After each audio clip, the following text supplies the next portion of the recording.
Eh bien bonjour, je suis Frédéric Boran et nous allons travailler aujourd'hui sur ce qu'on appelle les surcharges en programmation objet. En fait, vous verrez un peu plus tard qu'il y a deux grandes méthodes qui sont deux grandes approches qui sont les surcharges et les redéfinitions de méthodes. Toutefois, les redéfinitions n'existent que dans un cas un peu particulier qu'on verra plus tard. Donc aujourd'hui, je vais vous faire voir en fait ce qu'on appelle une surcharge. Je vous rappelle simplement donc ce qu'on avait fait dans la vidéo précédente. On a une classe client qui a juste le nom du client et une classe compte. La classe compte, elle a un montant, en fait, elle a un montant privé et une méthode solde qui retourne le montant et qui valorise le montant. On a fait deux méthodes, une méthode retirée, une méthode déposée pour mettre ou retirer de l'argent. Donc ça, c'est une première approche et je vous avais dit à l'époque qu'on pouvait très bien aussi faire une méthode publique qui permette de tout faire ensemble en lui indiquant simplement comment on faisait, est-ce qu'on mettait ou on retirait. Donc pour ça, je vais faire une méthode void que je vais appeler mouvement et pour lequel je vais toujours mettre ma valeur float, là, pas de souci.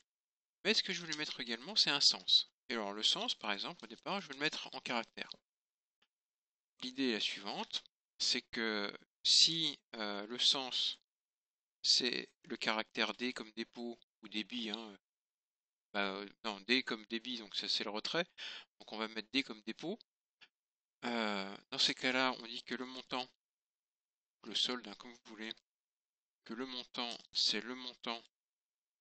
Si c'est un débit, donc nous on va faudrait mettre un moins. Si c'est un dépôt, on va mettre un plus.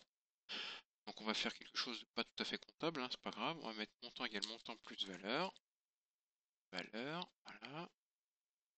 Sinon, donc là ce que je vais faire, je vais blinder un petit peu en disant si le sens, if sens égale retrait.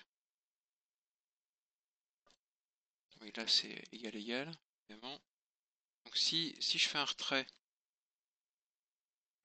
dire que mon montant, c'est le montant moins la valeur. Et si c'est autre chose que D ou R, je ferai rien. D'accord? Alors ça, je vais quand même l'expliciter dans ma méthode, parce que donc je vous rappelle, vous faites 3 slash, donc méthode pour retirer ou déposer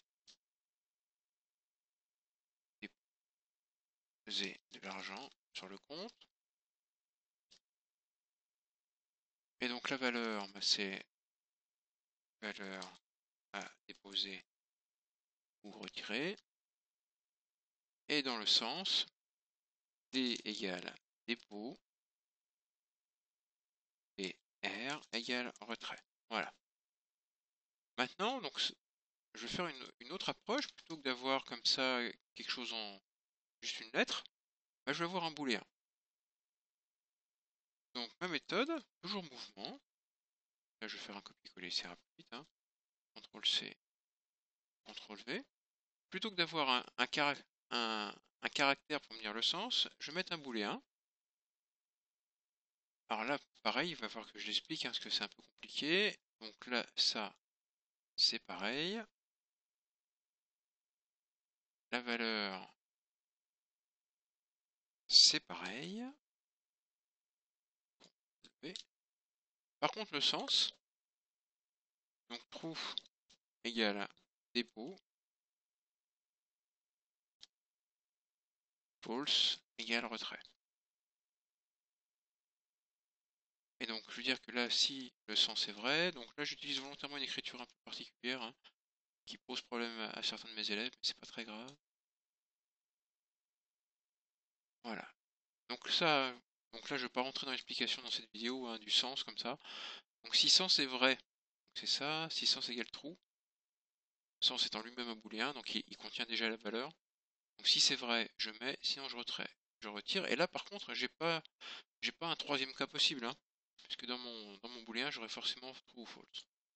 Voilà, donc maintenant vous voyez que là, il n'y a rien de souligné, pour le compilateur tout va bien. Donc ce que je vais faire, je vais aller dans mon interface principale.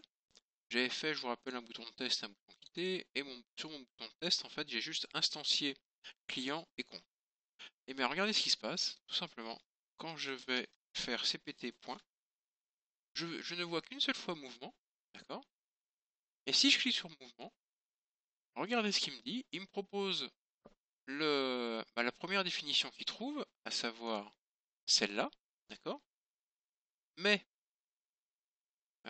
mais, quand je fais point, donc mouvement, ici, il m'écrit qu'il y a une surcharge. C'est ça qui est intéressant. Donc il dit attention, il y a une autre définition, il y a une autre méthode qui s'appelle également mouvement et qui n'est pas écrite tout à fait de la même façon.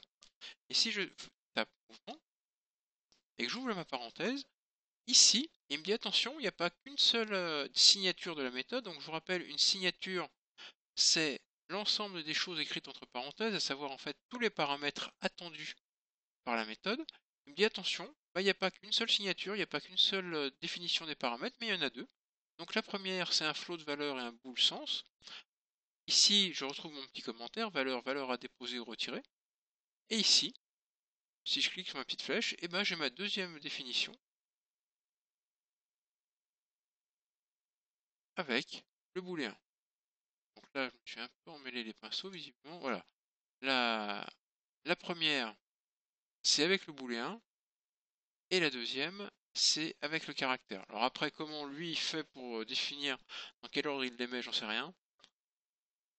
Donc la première, il attend un booléen. Dans les deux cas, c'est une valeur. Donc je sais pas, je vais mettre 100. Voilà, le booléen ici, bah, j'ai true, dépôt, false, retrait. Alors que si je mets un caractère, bah, soit je vais mettre D, soit je vais mettre R. Par exemple, bah, si j'envoie D, il n'y a aucun problème. Voilà, donc voilà, enfin, vous comprenez peut-être maintenant d'où viennent les flèches que l'on voit des fois. Hein, si je prends par exemple, on quitter ici un point, c'est rien, qui traite par exemple.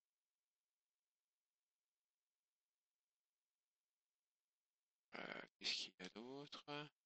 Alors évidemment, je tombe sur les cas où j'ai pas de, où j'ai pas 50 trucs. C'est pas très grave. C'est l'exemple qui va bien qui rate. Et voilà, donc souvenez-vous, en fait, quand vous voyez des flèches comme ça sur une même méthode, c'est simplement, vous avez plusieurs façons de définir les paramètres. Voilà, je vous remercie.